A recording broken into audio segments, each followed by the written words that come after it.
यहां देखो, क्वेश्चन में 7 तक करवा दिया था। अब जो नहीं आया फिर वो पुरानी वाली वीडियो देख लेना मेरी, क्योंकि मैं पीछे का तो कराऊंगा नहीं। अब ये वाली एक्सरसाइज जब खत्म हो जाएगी इसके बाद कराऊंगा मैं एरिया रिलेटेड टू सर्कल, ऐसे कुछ चैप्टर है ना, 11 कराएंगे इसके बाद। इसके बाद सीधा 11 होगा, ठीक है। अब देखो यहाँ पर क्वेश्चन नंबर 8 को पढ़ो, क्वेश्चन नंबर 8 को पढ़ो। सब हो गया है, मैंने रहा कुछ नहीं है, करा दिया है। मुझे नहीं पता, आप क्वेश्चन 8 पढ़ो, करवा दिए चैप्टर,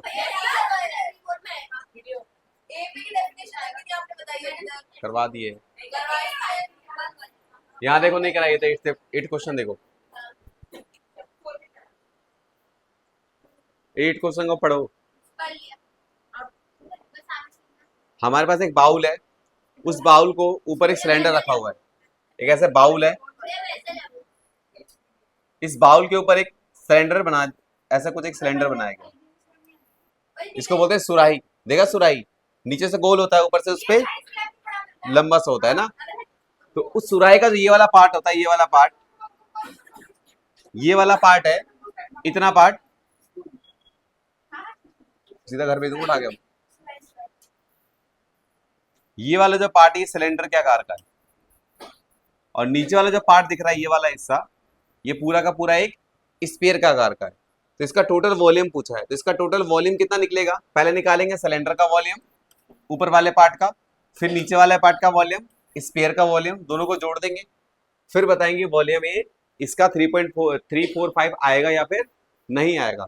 इसका 3.345 आ रहा है, लेकिन हमारा 3.5 आई आता है या फिर नहीं आता है, डिपेंड आपके कैलकुलेशन के ऊपर करता है। हमारा आएगा 346 पॉइंट समथिंग, इससे ज्यादा आएगा हमारा। तो निकाल के देखो कैसे आता है ज्यादा। आपको इसके अंदर क्या क्या दे रखा है पहले देखो, एक आपको एक विजल बना के दिया है, जो नीचे वाला पार्ट है वो एक स्फीयर का आकार का है कुछ इस टाइप का, और ऊपर वाला पार्ट जो है वो सिलेंडर के आकार का है कुछ इस टाइप का। अब इस पार्ट की आपको लंबाई क्या दे रखी है, यहां से यहां तक कितनी लंबाई है इसकी, सिलेंडर ऑफ नेक 8 सेंटीमीटर, इसकी जो लंबाई है वो 8 सेंटीमीटर है, और इसका जो डायमीटर है वो कितना है 2 सेंटीमीटर है। अब डायमीटर कितना है 2, और इसकी लेंथ कितनी है 8।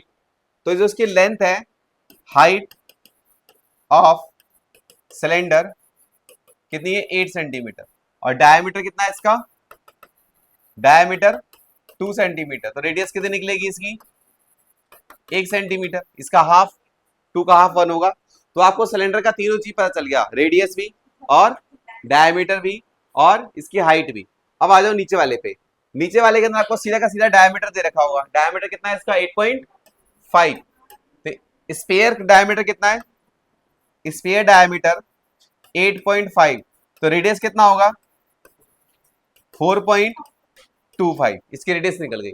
अब निकलेंगे total volume of vessel, total volume of vessel क्या होगा, volume of sphere, volume of sphere plus volume of cylinder, volume of sphere और volume of cylinder, volume of sphere ये वाला और वॉल्यूम ऑफ सिलेंडर ये वाला। वॉल्यूम ऑफ स्पेयर क्या होता है, वॉल्यूम ऑफ स्पेयर होता है 4/3 pi r cube, volume of cylinder क्या होता है pi r square h. 4/3 same लिखेंगे, पाई की वैल्यू 22/7 लेनी है, 3.14 लेनी है, देखो कितनी लेनी है, तो 3.14 ले लो फिर। 3 आर की वैल्यू क्या लोगे इसके अंदर, स्पेयर के अंदर रेडियस कितनी है हमारे पास 4.25, तो लिखेंगे 4.25, पाई की वैल्यू 3.14, आर की वैल्यू 4.25 और एच की वैल्यू 8। सॉरी, इसमें तो आपकी रेडियस दूसरी होगी ना, ये हमारा सिलेंडर है, सॉरी सिलेंडर है ना, 3.14, आर की वैल्यू 1 और एच की वैल्यू 8। यहां तक किसी को डाउट है, अब इसको कैलकुलेट करो, इसको स्पेयर को स्पेयर कैलकुलेट करोगे, हमारा आंसर आएगा 321,392। इसको कैलकुलेट करो 1 का स्क्वायर करोगे तो 1 आएगा, 1 के मल्टीप्लाई 8 में करोगे तो 8 आएगा, फिर जो भी मल्टीप्लाई करोगे 3.14 में, उसके बाद तुम्हारा आएगा 3.25.12। अब इन दोनों को जोड़ दो, जोड़ने पाएगा 346.321।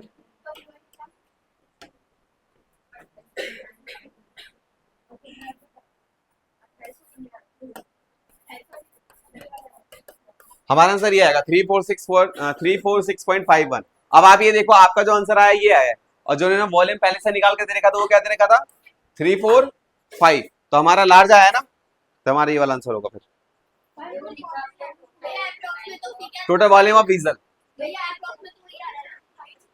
टोटल वॉल्यूम ऑफ वीजल, यहां तक किसी को डाउट है इसमें? और कहां गई जानवी? ठीक है, इसको नोट कर लो, यही सब करो तुम, तुम्हारा और कोई काम धाम नहीं है, बुक कॉपी कॉपी कुछ भी बाहर मत निकालना।